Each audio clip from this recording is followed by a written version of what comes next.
2.2 Distance, Time, and Speed. Imagine you are in a submarine exploring the deepest part of the ocean. How can you tell the rest of your team where you are? You need to describe where you are in such a way that your fellow team members know exactly what you mean. When scientists need to communicate precise information, they use variables. A variable is a well-defined piece of information with a name and a value. The depth of a submarine is a variable that describes how far a submarine is below the surface, figure 2.6. We use the variable speed to describe how quickly something moves. Saying a race car, runner, or plane is fast is not enough to accurately describe its speed scientifically. To understand speed, we need to be more specific and define speed so we can measure it and give it a precise value. As you will learn in the next section, speed equals distance divided by time. Imagine two bicycles moving along the road at different speeds. The illustration below shows the position of each bicycle at 1-second intervals. The fast bicycle bottom moves 3 meters per second, while the slow bicycle top moves only 1 meter each second. The fast bicycle moves 3 times the speed of the slow one. Speed. Speed is a ratio of the distance traveled divided by the time taken. To measure speed, you need two values, distance and time. Suppose you drive 150 kilometers in 1.5 hours. Your average speed is 150 kilometers divided by 1.5 hours, or 100 kilometers per hour, figure 2.7. The speed above is the average speed because it really doesn't tell you how fast you are going at any given moment during the trip. If you watch the speedometer as you drive, you will see that you are going faster than average sometimes and slower than average other times. You might even be stopped part of the trip. The only way your average speed and actual speed would be the same during the whole trip is if you travel at a constant speed. Constant means does not change, so constant speed is speed that does not change. The word per means for every or for each. Saying 100 kilometers per hour is the same as since speed is a ratio of distance over time. The units for speed are distance units over time units. If distance is in kilometers and time is in hours, then speed is in kilometers per hour. Other metric units for speed are centimeters per second and meters per second. Your family's car probably shows speed in miles per hour. A common type of question in physics is how far do you go if you drive for 2 hours at a speed of 100 kilometers per hour? You know how to get speed from time and distance. How do you get distance from time, speed, and time? The answer is the reason mathematics is the language of physics. An equation, also called a formula, shows you how to get speed, distance, and time if two of the three values are known. Let the letter D stand for distance traveled, and the letter T stand for time taken. The letter V is used to represent speed because it refers to the word velocity. Later we will learn that velocity is speed plus direction.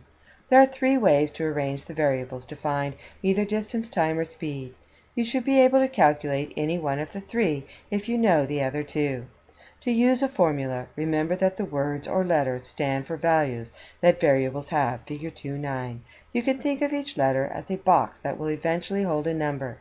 Maybe you don't know what the number will be yet, but once you get everything arranged according to the rules, you can fill the boxes with the numbers that belong in each one. The last box will be your answer. Comparing variables. Which is faster, 95 kilometers per hour or 75 miles per hour? One speed could get you a speeding ticket and the other might not. In order to compare speeds or any variables, they must be in the same units. Otherwise, it's like asking how many oranges make 10 grapes. Oranges and grapes are not the same, so this question has no sensible answer.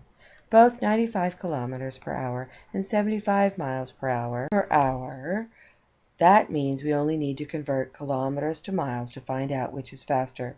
How many kilometers are in 1 mile? A distance of 1 meter is the same as 1.609 kilometers. The distance is the same, only the value in units are different. Think about finding the word that means dog in both Spanish and English. The animal dog is the same, only the words are different. Metric and English are two different languages for describing the same thing. To convert between units, you multiply and or divide by conversion factors. A conversion factor is a ratio that has the same amount on the top and bottom, but in different units, figure 2.2. Any fraction with the same thing on top and bottom has a value of exactly 1. That means that you can multiply or divide by a conversion factor without changing the actual quantity. You only change the unit. Conversion factors are translators between one language and units of another. The units are clues as to whether to multiply or divide. We want to convert 95 kilometers to miles. That means we need to get rid of the units kilometers and end up with units of miles. We flip the conversion factor upside down so the units kilometers cancel out. That tells us we divide 95 by 1.609 to get 59 miles. We now know that 95 kilometers is the same as 59 miles per hour, which is slower than 75 miles per hour. How to solve science problems. Problem solving means using what you already know to figure out something you want to know. Many problems involving speed, distance, and time ask you to calculate something using formulas. Other problems ask you to explain something based on your knowledge of science. The technique for solving problems has 4 steps. Follow these 4 steps and you will be able to see a way to answer most of the time.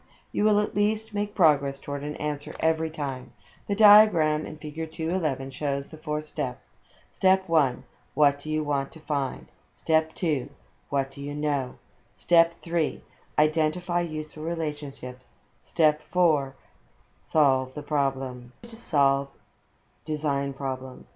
Consider the following 2 problems. 1. How far do you travel in 2 hours at 60 miles per hour on a straight road? And 2. Create a container that will protect a raw egg from breaking when dropped 10 meters onto a sidewalk. The first problem has a single answer. You go 120 miles in 2 hours at 60 miles per hour. You apply what you know, distance equals speed times time, to take what you are given and find the answer. The second problem is much more challenging and fun too. You have to use what you know to design a solution that solves the problem.